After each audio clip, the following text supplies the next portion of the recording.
Had a conversation with God, paper just a mirage that superficial, you witnessing a facade. Whether you baptize or walk the path to the Hajj, make the sign of the cross or pray to the Maharaj. This is Sharon Shabazz with TheRealHipHop.com and my special guest today, Grand Official. Please introduce yourselves. Yo, what up? This is Grip. This is Dose. What's up? I go by the name of DJ Hallucinate, Grand Official. Thank you guys for coming on. I appreciate it. Thank you. Thanks for having us. Nah, you're welcome. So, why'd you title the new album Supreme? Because thus we wanted to make every track like the best of our capability. So like to make it the most potent, to make it the highest that we can make it. For sure. So many of the songs were released a couple years ago. Why did it take so long to release Supreme? Well, that was kind of my fault. Well, there's probably like 4 or 5 different variations of the album that we were going to put out. And then it just, last second, me just couldn't it wasn't right. We didn't feel like it was right. You know, we ended up changing a lot of different things. A lot of tracks just, went to the wayside.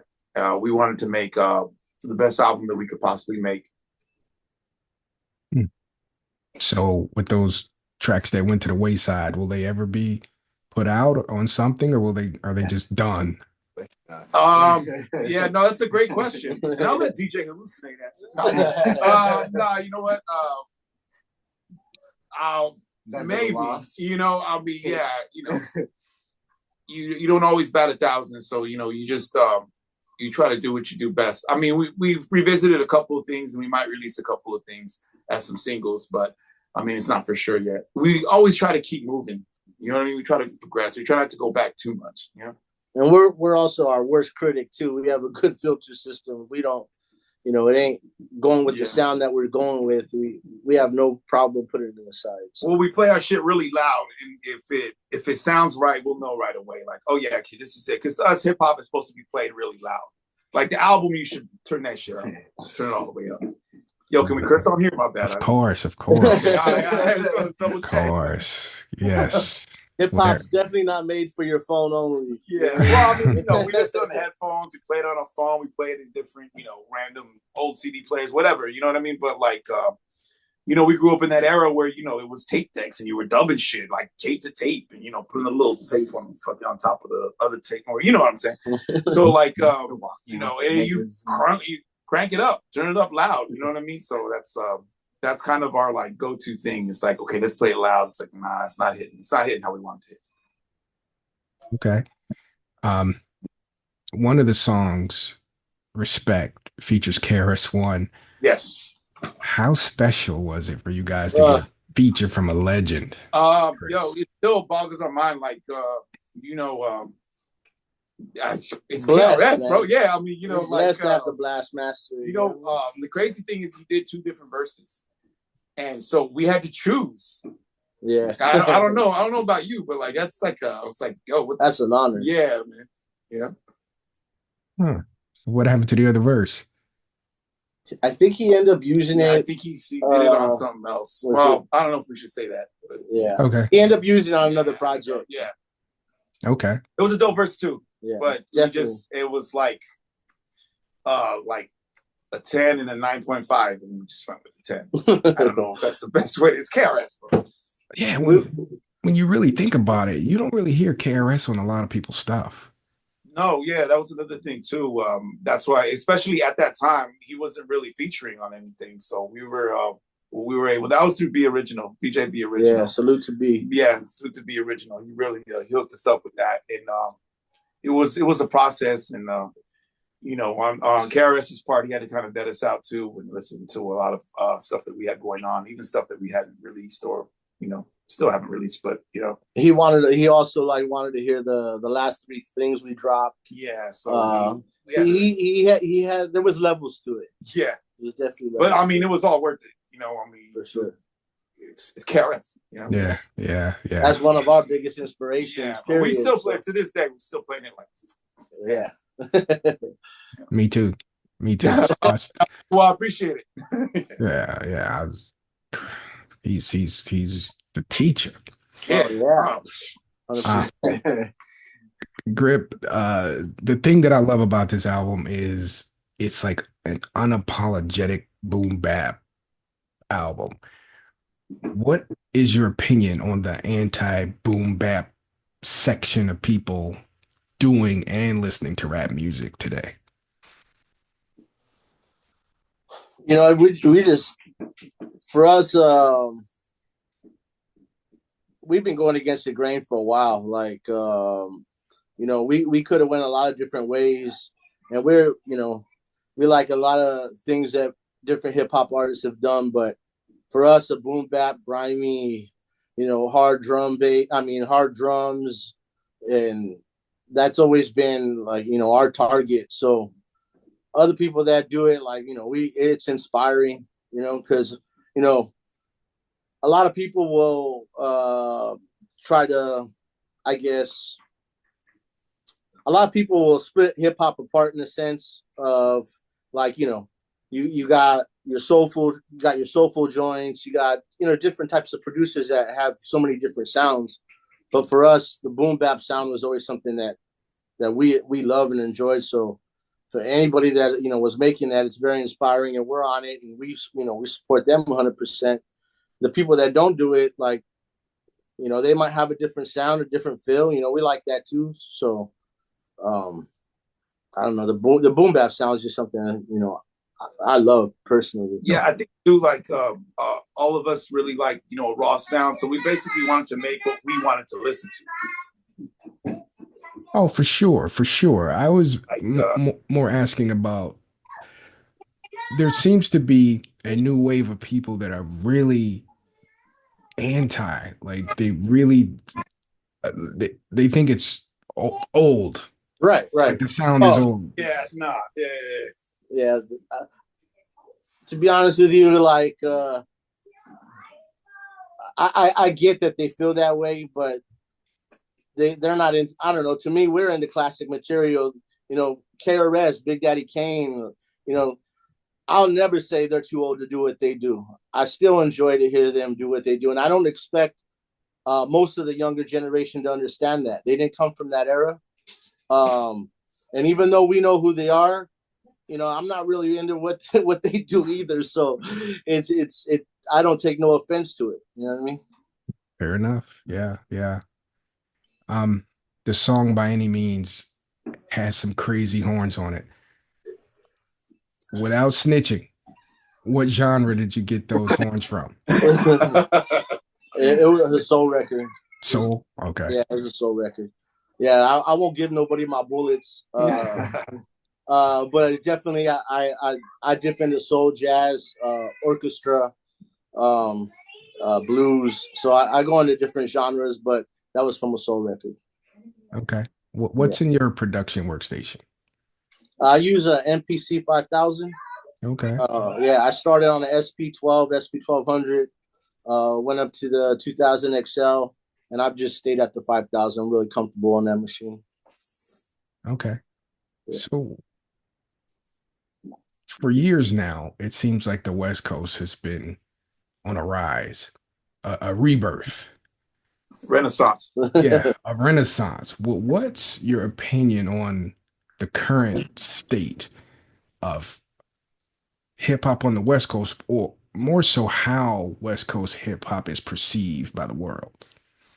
Well, I mean, I think that it's good. I mean, what's good for the West is good for the West. I feel like there's different type of subgenres, and all of them are elevating. You know, whether it's G-Funk or whatever comes out of the West, you know, we ourselves chose the hip hop that we like because obviously, you know, that's what we like to listen to. But I feel like the West Coast right now is almost in every facet moving. Like they're kind of just saying, fuck it, let's do it. You know, so I mean, I think that it's beneficial for us. Okay. I gotta get the DJ hallucinate. I like the DJ's the backbone of hip hop, and going back to the boom bap thing, it's like you don't really hear cutting on a lot of records or mainstream records anymore. Talk about your role and why it's important to hear the cuts on choruses in hip hop. Oh man, just having fun being the drummer. I mean, I love going back and forth on records and just adding that slice, that cut. It just elucidates so much, and it definitely gives the flavor. It dresses it up to us. You know what I mean? We love cuts on everything. If we could, we'd put cuts on every song. I'll be honest with you. Yeah, you know, a lot of recent stuff, the quote unquote boom bap stuff that's been coming out, is a lot of it's like the sound is kind of back, but like I still feel like there's not enough cuts on records. It's almost like people are forgetting about the DJ, and I think that, you know, it was always important for us to, you know, the main staple of our crew is him. Yeah, you know. Definitely, it's important. He's the natural talent while we got to work at it. You know what I mean? Understood. I understand. We're spicing it up for him. Yeah. Okay, Dose. What's up? On the song Omega One, you say, if you ain't improved the movement, move over, you're useless. Yeah. Explain that line. Well, I think it kind of explains itself, right? No.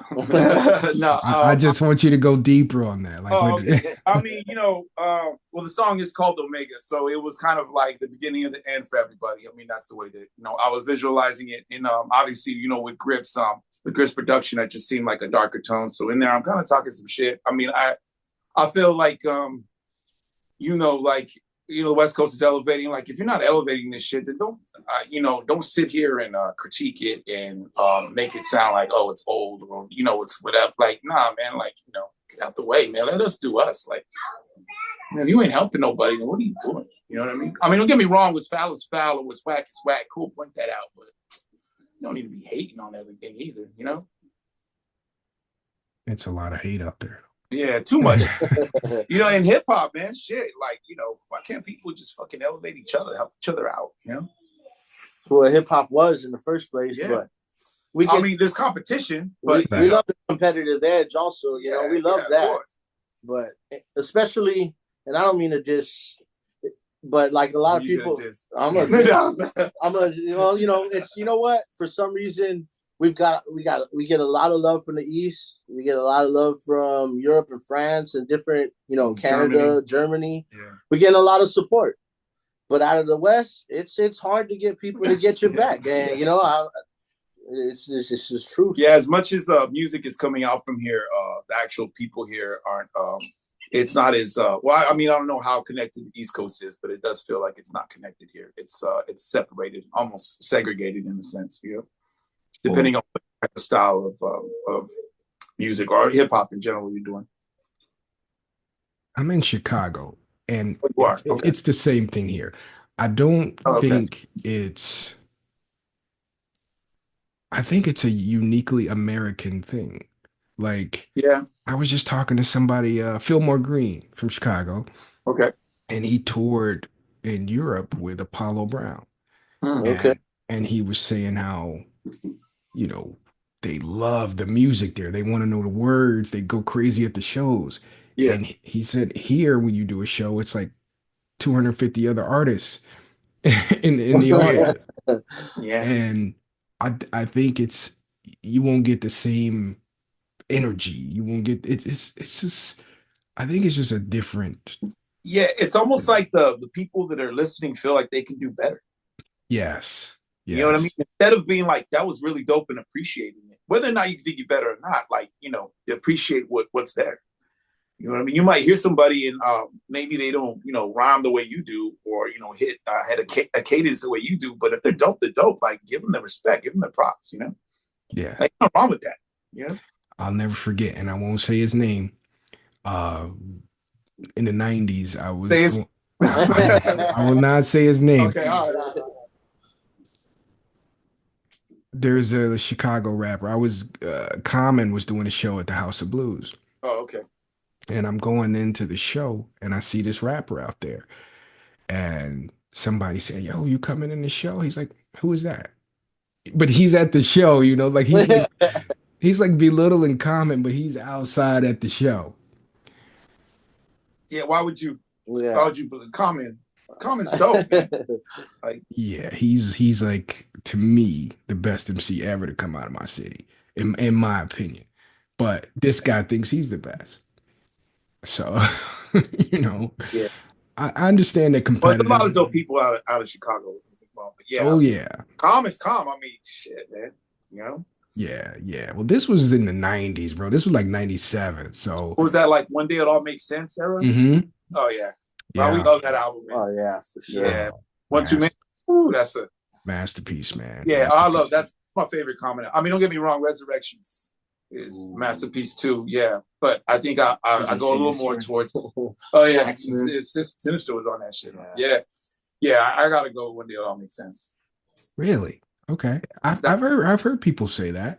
Yeah, I'm- I love Resurrection though. Don't get me wrong. It's just my personal preference. Yeah, everybody like Resurrection's mine. Like, what's wrong with you, man? You say Resurrection? I like Resurrection. You like Resurrection over One Day? But I like Resurrection. I think Resurrection is his best work, but I think most people today would say B. Yeah, B was really dope Yeah. though. Yeah. Or like Water for Chocolate. Like Water for Chocolate was another big one. For You know, him. when Water for Chocolate came out, like I thought it was dope, but I think I appreciate it more now. Yeah. You know what I mean? I hear it For now, sure. and I'm more like I really dig the Dilla vibe. You know, at the time, I think I wanted another. It all makes sense, but you know what I'm saying? right. Like it wasn't that, Yeah. but yeah. One day, And the Primo joint was, you know, you know, fire. Yeah. you know what's I'm having like a flashback. I remember hearing Six Sense on like a college radio show, like before shit.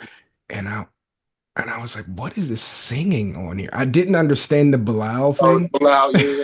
I was like, it's just singing. It doesn't make sense. Like, Yeah. but I grew to love the song. I guess Primo.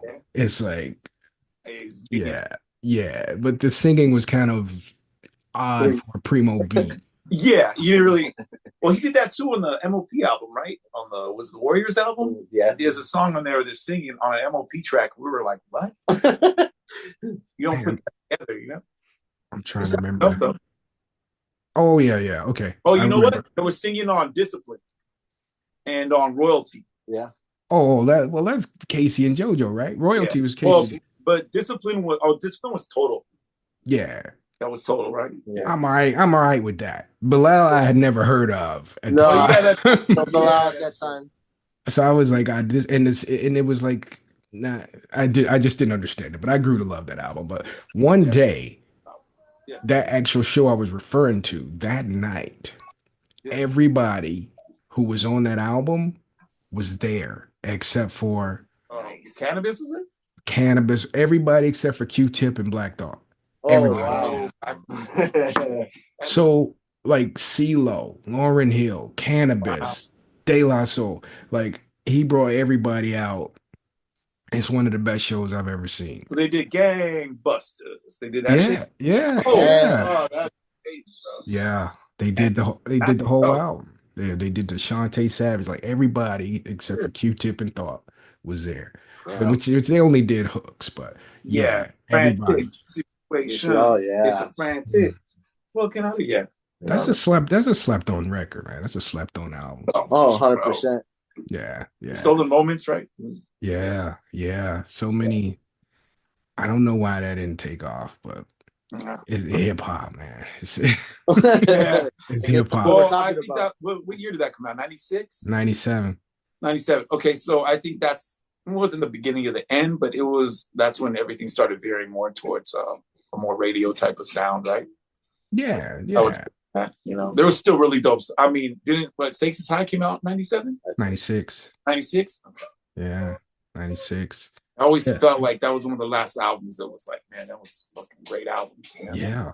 There was nothing really commercial on there. Like No, I love not the at all. Stakes is High. Yeah, Stakes is High. Man. I still listen to that album all the time.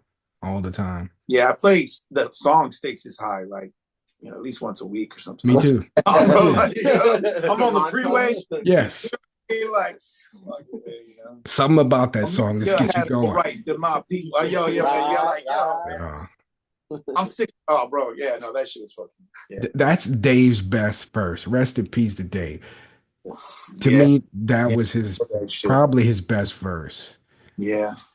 And Jay Dilla, that was to me like Jay Dilla's coming out party. To me. Yeah. And then like the sequencing is, you know, like it doesn't the hook exactly. It just kind of goes and the verse goes. It's a unique song.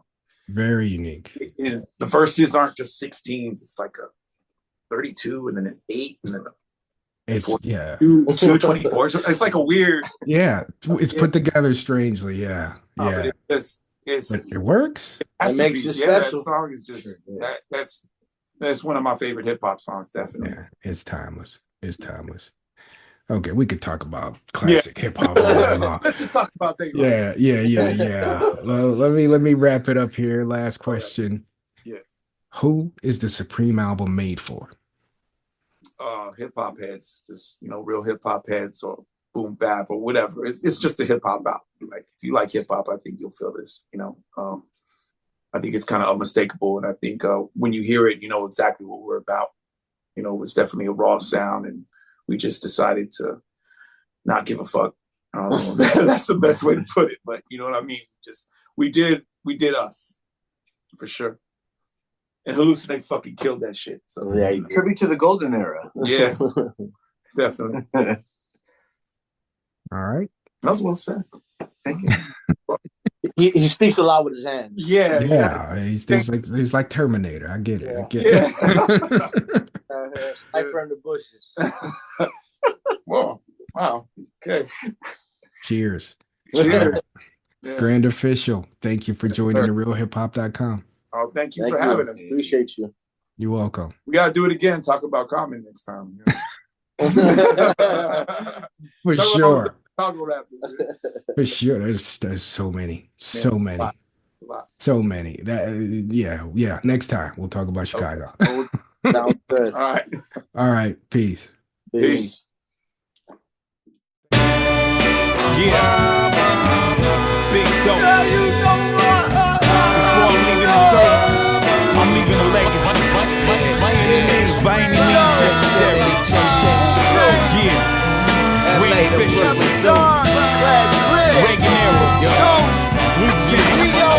Let's go. Whether in New York or in Compton, California, my name ring off, smashing the involved.